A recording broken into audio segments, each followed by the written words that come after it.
This is the hidden secret room sa BG House. Sobrang dumi, abandonado, maliit, at sobrang daming insekto. Ito ay located dito sa bubong na to. Alam mo, maski ako, di ako makapaniwala nung na-discover ko to eh. Tara guys, akyatin natin. Tara. Ibigay mo sila sa akin. Yan! Ay! Oh my God guys, napakadilim. Yeah. Ito yung look nung unang na-discover natin, itong hidden secret room na to. Sobrang daming putik, ang daming kalat. Kaya kagabi, ipinalinis natin siya. At ito na ang bagong look niya. O, di ba? Sobrang linis na. Pwede na maging kwarto. Ngayon ang plano ay hindi lang linisin itong secret room, kundi gawing the best dating secret room surprise kay Carly. Alright guys, eto na ang ating carpet na ilalagay sa hidden secret room dito. Tara. Pucha. Guys, naghubad muna ako. Pucha, baka bubaho ako eh. Maamoy ako ni Carlin mamaya. Alright. Itong carpet na to, ang mahal nito. Yung balat nito, balat pa ng usa. Okay, latag natin yan. Pwede na, di ba? Tumulong ka naman. Ay, sorry po. Okay na.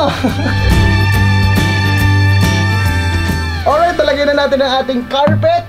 Pwede na umiga. Pwede na umiga. Ang sunod, kailangan natin ng ilaw. Ito na ang ating maiwagang ilaw. Ito, at ito na ang maiwagang lampshade. Nagdala na rin ako ng towel kasi sobrang init po dito. At nandito na rin ang mahiwagang extension. Alright, nalagay na natin ang mga Christmas lights natin to make this secret room very special. Ngayon, tignan natin kung anong look nito. Boom! Gagi, ang ganda, men. Magugustuhan to ni Carlin. Tapos meron tayong very smooth na carpet dito. Pucha, men. Chill na chill dito, brad, oh. Alam mo ang kulang na lang dito? Si Carlin, my loves. Yeah! Okay na ang ating mga ilaw. Kulang na lang ay mga unan, table, pagkain, Netflix, at si Carlin. Tara, kunin na natin. Ito na ang mga unan. Okay, ano? Ipwesto mo na to doon. Grabe naman itong secret room na to. Pahirapan, buisit. Ito na yung table natin. Kian, salo! Andito na rin ang ating pagkain! Ang kulang na lang ay laptop, speaker, at electric fan. Dahil sobrang init dito sa loob ng secret room! Ito na ang electric fan! Kian, sa loob bigat! Putsang hirap naman nito! May electric fan na din. Lumabig din sa wakas. Alright, nandito na rin ang ating laptop para sa pagnood natin ng Netflix. This is the ideal secret dating room sa BG House.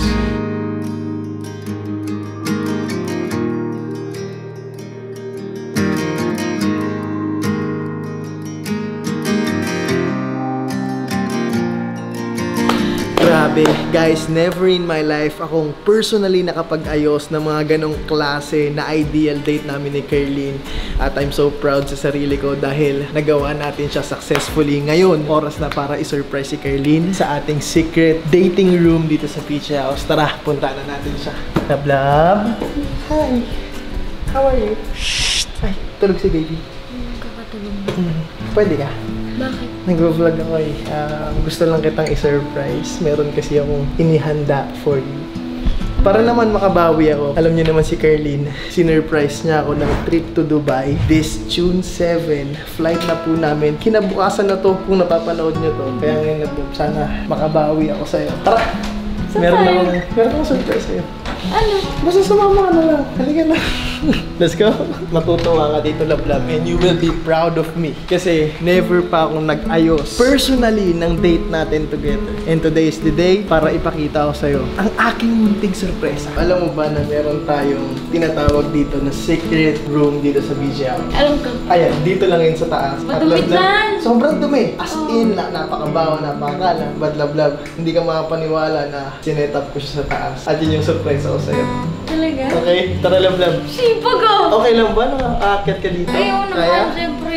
Kasi Kaya. yung beauty na ganyan, no? Parang nahihirapan eh. Sige, love, love, I'll assist you. Wow! Ang galing mo! Welcome sa ating ideal secret room date dito sa house, love, love. Galing, magaling. So from sobrang marumi na kwarto na secret room na ito, At it turns out to this, Love Love, para lang magkaroon tayo ng ideal date. Gusto ko lang kunin yung oras ng Love Love na mag-Netflix tayo dito. Dito tayo matutulog? Dito tayo mag-i-sleep din. Nanonood kami ng Stranger Things kasi may bagong season. Ay, grabe naman. Yeah. Ang cozy. Andito rin yung mga tubig natin. Tapos itong Jelly Ace na very favorite mo. Yeah. Siyempre meron yan, hindi mawawala yan pag nag-movie date tayo, Love Love eh. Meron pa akong inihanda na ilaw dito. At itong ilaw na to, nagsisimbolo ng aking pag-ibig. Yeah. Buksan ko na. Yun! May pabuhan. Sobrang ganda! At ayan ang simbolo ng aking pagmamahal, Love Love. Ang buwan, dahil ikaw, ang moon ng buhay ko. Ang moon ng buhay ko. Cause baby, you're the sun and moon. Ah. Yun yun, Love Love. You're everything that I need. Tama ba? Feel at home, Love Love, kasi bahay natin to. Part ng bahay natin to, Love Oo Love. nga eh. Galing mo nga, Love. Marunong ka pala maglinis. Eh, Love Love, alam mo, actually, isang buong araw ko yan inayos, Love Love, kami ni Kian. Look at that, man. Kaya pala. Oh my God. Kaya pala busy ka. Tapos sobrang cozy ng ating feels dito kasi Love Love. Yung carpet na to galing pa sa usayan. Okay. Kaya naman dito. Surprise ko yan sa'yo eh. Thank you, Love. You're welcome. Kasi after 2 days, pupunta na kami ng Dubai. Gusto ko lang bumawi sa'yo bago ako mag-birthday. Kasi binigyan mo ng best birthday so far ng buhay ko. Kasi guys, pupunta po tayo ng Dubai this June 7. So June 8 nandun tayo, tama ba? And I'm super excited. Love Love, thank you so much dun sa gift mo na yan, Love Love. Sobrang excited ako makita yung pinakamataas na building sa buong mundo, which is ang Burj Khalifa. Burj Khalifa. Yes, Burj Khalifa. Grabe, napakataas po niyan, guys. Tapos sa desert safari, yung disyerto ng Dubai, guys, pupunta tayo doon. Wala lang, na-excite lang ako, Love Love. Sobra. So ngayon, Grabe naman, Love. Wala pa nga eh. Bumabawi ka na agad. oh, Love Love. Tara na. Stranger Things na tayo. Let's watch a movie. Okay? Okay. Ito yung moment na simple lang. Nang dahil sa simpleng bagay napapasaya ko ang pinaka-importanting tao sa buhay ko. Di bali ng simple lang, ang mahalaga parehas kayong masaya ng magkasama. Oh my God, Love! Lagot ka dyan! Grabe tong court na to! Hello! Love! Grabe! Sobrang intense itong part na to. Sorry sa mga may spoil ko ha. Pasensya na lang. Ulo, yan na yung monster, Love! Ayan na! Love! Parang Kakainin din kita! Yan na. Oh my God, look at that! Oh my gosh! Ayun oh, hindi siya nagigising oh. Oh shit! Grabe! Bumalik na! Grabe! Grabe, kakatapos lang yung episode 1 natin dito sa bagong season ng Stranger Things. Grabe, episode 1 pa lang. Grabe no, episode 1 pa lang kinakain na agad sila ng bagong parang Demogorgon ata yun na devil. Lubok may Demogorgon dito. Ngayon, pumipwesto na kami kasi medyo inaantok na si Love. Love, ang ganda ng bago mong glasses. I like it. Talaga. You look hot. Uwe. Bilis mo naman ng tukil, nakaka-episode 1 pa lang tayo. Maaga tayo bukas. Kasi maraming kaming kailangan asikasuhin na mga gamit, mag-empake, tapos mga iba't ibang outfit pa ni Kerlin sa Dubai. Kasi yun talaga yung pinaka main problem ni Kerlin at kaming dalawa. Kasi gusto namin maging same yung mga outfits namin. Pero guys, ang sarap ng mga ganitong moment na Love. Like, we're here in a small room. Siyempre, private siya, diba? At the same time, it's an experience na kailangan nyong masubukan. Di ba, Love? Kasi kami, we're just chilling here, watching a movie. No, actually, the experience na kailangan nilang masubukan, yung effort na ginawa mo para sa akin. Yung kahit simpleng ganito lang, nagpapasaya sa aming mga babae. Nice. Yun yung sobrang gandang experience. Napaka-importante rin sa pagmamahal ng effort. Ay, Love, ikaw nga, effort mo sa akin. May surprise ka pang Dubai. And I can't wait, guys! Oh my God! So, bago ko suluhin si bago yakapin at syempre magkaroon kami ng moment together. Yeah.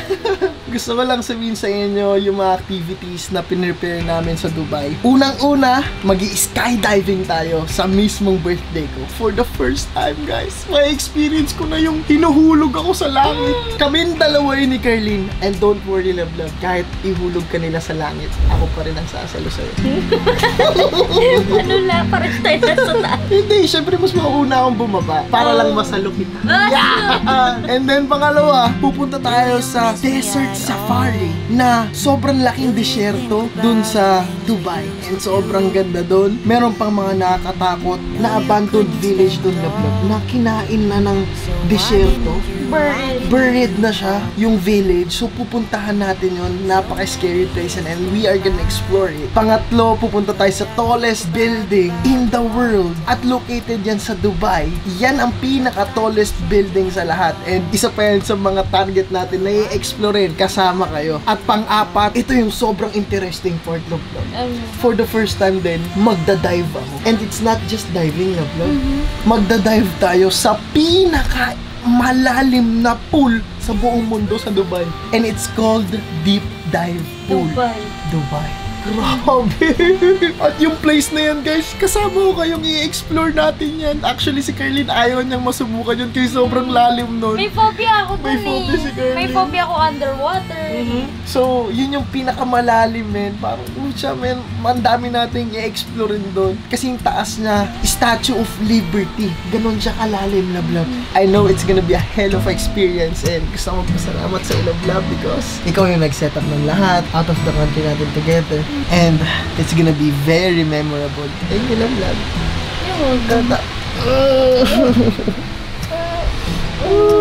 Magpapahinga muna tayo dito sa ating dating secret room. Tayo. Ako hindi pa, mag-watch pa ako. Ganon? Sige na, sleep ka na. I love you. I love you. Hi guys, love time muna. Paalam.